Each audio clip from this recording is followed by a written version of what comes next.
Tout le monde dit qu'il était odieux, le fils de Claude François se confie sur son plus beau souvenir avec le chanteur, un vrai moment où il a lâché prise. Si Claude François est l'une des plus grandes stars de la chanson française, il traîne aussi une réputation de patron tyrannique. Son fils Claude François Jr. prend aujourd'hui la parole pour nuancer cette image et livrer son plus beau souvenir avec lui. Claude François fascine autant qu'il divise. Car derrière les tubes, les chorégraphies millimétrées et les costumes à paillettes, l'homme cachait une facette bien plus sombre. Effrayé à l'idée de tomber de son piédestal, le chanteur décédé à 39 ans pouvait se montrer tyrannique avec ses employés.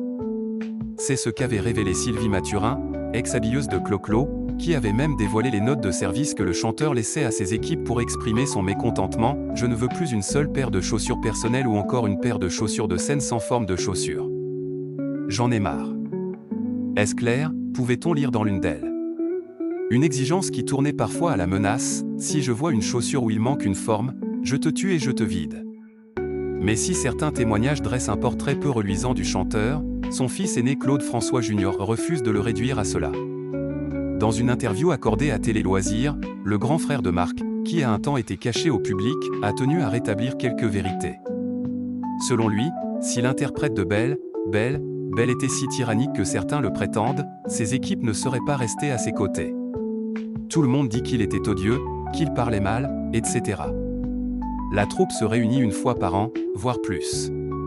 S'il n'avait que des mauvais souvenirs, il ne se réunirait pas encore aujourd'hui, martèle le fils d'Isabelle Forêt. Celui qui gère aujourd'hui l'héritage artistique de son père n'ignore rien de son perfectionnisme, mais préfère rappeler combien Claude François était aussi un passionné de travail, tiraillé par ses responsabilités. Quand tu gères 40 problèmes différents dans la journée et que tu as répété 2 fois les choses et que ça n'est toujours pas compris, tu pètes un câble, c'est normal, confie-t-il en guise de justification. Claude François était producteur, patron de presse, manager, chanteur et père, un équilibre précaire qu'il a toujours tenté de tenir, quitte à se brûler les ailes. Au-delà des projecteurs, Claude François était aussi un papa. Et c'est cette facette que Claude François Jr. a voulu mettre en lumière dans ce même entretien.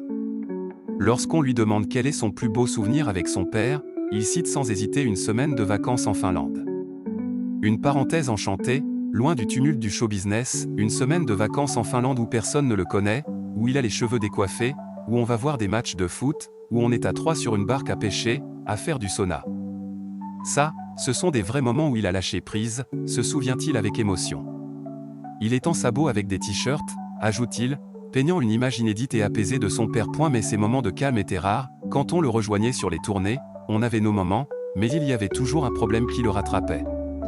Le jeune Claude ne comprenait pas toujours la pression qui pesait sur les épaules de Clo-Clo, mais aujourd'hui, il le défend avec une tendresse palpable. À ceux qui réduisent son père à ses coups de sang, il répond avec humanité: Claude François était un homme à 1000 à l'heure, oui, mais aussi un père aimant, complexe et profondément investi dans ce qu'il faisait.